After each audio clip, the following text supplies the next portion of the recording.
Hello dear children. Today we are going to learn about a new topic. So topic name is as people who made a difference. So there are many people who have made a different things. So in this lesson we are going to learn about few people who made some different things. So there are many people who influence the life of others. These are the people who influence in the life of others. So do you know who are these people? Yes, it is Swami Vivekananda, Mahatma Gandhi and Mother Teresa. So out of millions and millions of people in the world, only a few achieved greatness. So there are million peoples in the world, but in that millions people, only few have achieved their greatness. So they could be religious leaders, social workers, scientists, kings, or other who influence the life of people by their teachings or works. So out of millions people, only few peoples have achieved greatness. They have influenced in the life of others people. They could be a religious leader, they could be a social worker, they could be a scientist or any kings. So out of million people, only few people have achieved and they have influenced in the life of other people. So let us look at some great people who have affected the life of Indians. First is religious and spiritual leaders. So Hinduism. So Hinduism is one of the oldest religions in the world. So Hinduism is one of the oldest religion. So it began in India about 3600 years ago. So many religious leaders have helped Hinduism grow. So by making people understand the religion better. So Hinduism is one of the oldest religion in the world. So it began in India in 3600 years ago. So many religious leaders have helped Hinduism to grow, like leaders like Adi Shankaracharya, Maharshi Dayananda Saraswati and Swami Vivekananda. These are the leaders who helped Hinduism to grow. So Hinduism has many holy books that were composed long ago. So there are many books which is related to Hinduism. There are many holy books which was composed long ago, which was written long ago. So most important are the Vedas, Puranas, Ramayana, Mahabharata and Bhagavad Gita. So many religious leaders wrote these holy books. So next is Buddhism. So the teachings of Gautam Buddha gave the birth to a new religion called Buddhism. So who is the founder of Buddhism? Yes, it is Gautama Buddha. So he was a rich prince. Then he left his fort. Why? Because to see the meaning of life. So he was a rich prince who left the comfort of all his palace to try to understand the meaning of life. He was a rich prince. So he was not knowing the sad and sorrows of the life. Once he came out from his palace and he saw all the sorrows and sadness of life. So he left all his comfortable life in the palace and why he left? To understand the meaning of life. Then he taught equality of all human beings and kindness to all living beings. So next is Jainism.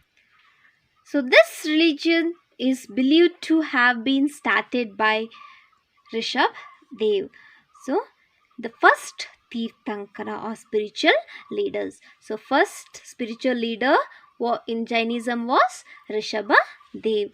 So the religious against widespread acceptance in India at the time of Vardhamana Mahavira. So this Vardhamana Mahavira during his time during he is the 24th spiritual leaders, 24th Tirthankara. So after Rishabhadev, Vardhama Mahavira, he spreaded this Jainism. So he lived at about same time as Gautama Buddha. So he preached kindness to all living beings. He urged people to live a simple life and follow the path of non-violence. So next is Islam. So this Islam religion was founded by the Prophet Muhammad. So he is the founder of Islam religion, as it is Prophet Muhammad. So it is believed that Islam is the word of God. So the Islam means the word of God. It is a word of God, and that Muhammad was God's messenger on earth. So according to them, the Islam is it is a word of God. So God has created this Muhammad to spread the messages of God on the earth. So this Prophet Muhammad lived in Arabia about 1400 years ago. So he gave the message of love, peace and brotherhood to the Arabs. So who were fighting with each other at that time. So during the 1400 years ago, there was a fighting between the people. So he taught a peace, love and brotherhood in the Arabs.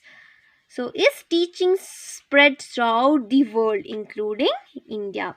So the followers of Islam, so those who follow the words of God, those who follow the Islam religion, it is known as Muslims. So the followers of Islam are known as Muslims. So the holy book of Muslims is the Quran. So which is the holy book of Muslim? Yes, it is Quran. So next is Christianity. So Christianity is a religion based on the teaching of Jesus Christ. So this is a religion which is based on the teachings, to spread the teaching of Jesus Christ. He was born about 2000 years ago in Bethlehem. So he taught people to love God and all other people and emphasize the importance of forgiveness. So Jesus Christ was a founder of Christianity. So he taught the people to love God and to treat all people equally, and it gave the importance of forgiveness. So the holy book of the Christians is the Bible. So Christianity was brought to India by Saint Thomas. So who brought Christianity to India? Yes, it is Saint Thomas.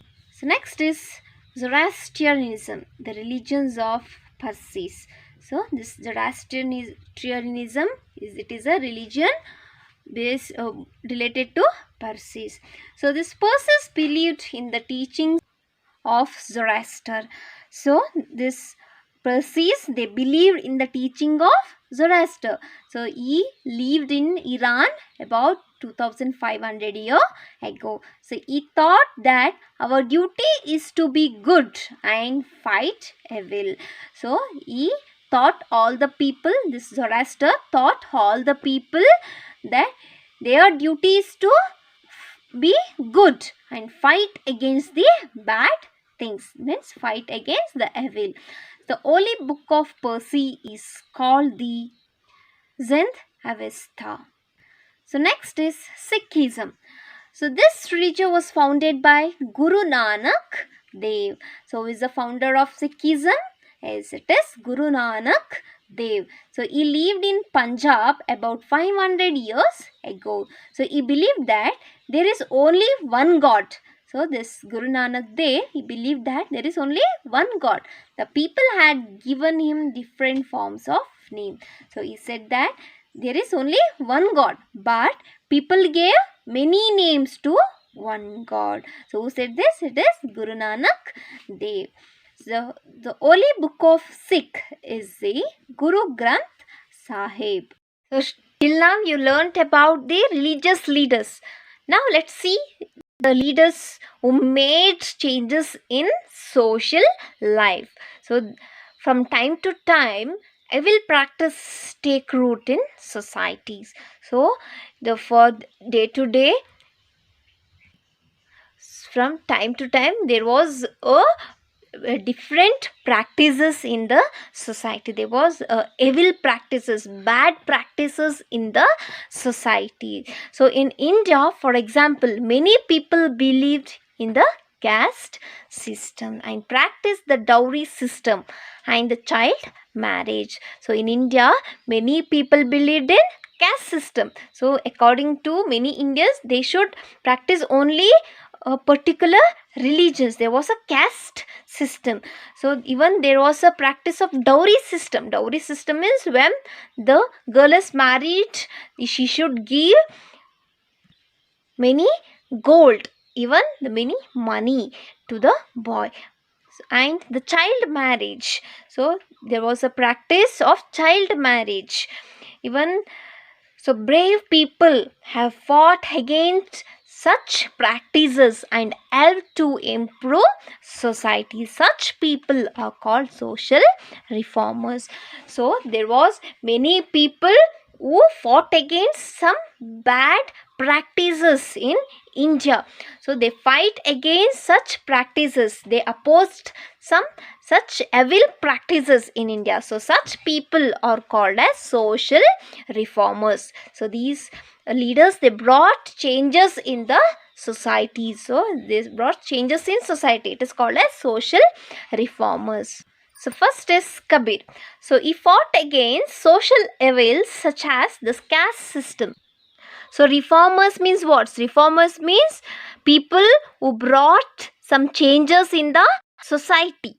So Kabir is one of the person who brought some changes in society. So he fought against a caste system and the importance given to the ritual by Hindu and Muslim priests. So he spread his message of love and harmony through bhajans and poems known as dohas. So this Kabir, he fought against the caste system. So to give some changes in the mind of people, he taught to the people by some bhajans, so and some poems. So its poem is known as dohas. So next is Raja Ram Mohan Roy. So Raja Ram Mohan Roy, he was born in Bengal about 250 years ago. So he fought against the evil of child marriage, caste system and sati. Sati means burning of widow. So burning of widow along with the body of her husband. So sati means if husband die, the women also should jump to the body fire where the body of her husband. So sati means burning of a widow along with the body of her husband. So this Raja Ram Mohan Roy fought against this bad practice. The next is Ramabai Renade. So she was a social reformer of Maharashtra. She worked to improve the condition of women in India. So there are many kings who made some changes in the societies. So kings, Emperor Ashoka. First is Ashoka the Great. So Ashoka wanted to be a great conqueror. So he fought and won many battles. He fought with many kings and he won in many battles. He fought in many wars. So, but after winning the famous battle of Kalinga, he was very sad to see thousands of dead and injured soldiers. So, he was a great emperor. He fought against many kings and he won many places. But after the battle of Kalinga, in the Kalinga war, he saw many dead bodies. He saw many people injured. He was very sad to see all such people who have injured and who have lost their life. So he gave up all his war. He gave up all the wars and became a follower of Gautama Buddha. So Gautama Buddha also left the palace, left his luxurious life from the palace and became a priest. So even your King Ashoka was also very upset by seeing the dead bodies and the injured people in the Kalinga war. So he left all his palace and he left all the war and became the follower of Gautama Buddha. He helped to spread Buddha message. What was this Buddha's message? It is non-violence, not hurting others. By non-violence was the message of Gautama Buddha. So King Ashoka was also practicing this non-violence. So he built free hospitals, road, dharmasalas means rest houses, and wells and tanks for the welfare of the people. So he was a king and wise king and came to be known as Ashoka the Great. So next is Krishnadevaraya. So Krishnadevaraya ruled in South India about 500 years ago. So he worked for the good of the people. So the people were free to follow whatever religions they wanted. So in Krishnadevaraya's period, the people had a rights to follow the religious whatever they want. So he encouraged artists, poets and writers. So next is Emperor Akbar. So Akbar ruled in India about 400 years ago. So he respected all religions. He encouraged art, music and literature. So he gave a lot of attention to the welfare of the people. So he is remembered as a great ruler. So next it's scientist. So mathematics, astronomy and medicines were well developed science in ancient India. So the demical system of number which everyone uses today was developed in India. So the Ayurveda system of medicine which is still popular was developed in India thousands of years ago. The surgery was also performed in ancient India. So the study of the star and the solar system was also well developed. So Aryabhatta was a great mathematician and astronomer of ancient India. Varahamira was a well-known astronomer. Charaka was a famous physician and Sushruta a surgeon. So some of the well-known scientists in India as produced in the modern world are S. Ramanujan, J.C. Bose, C.V. Raman, Homi Bhabha, Vikram Sarabhai, S. Chandrasekhar and A.P.J. Abdul Kalam, who later became the President of India.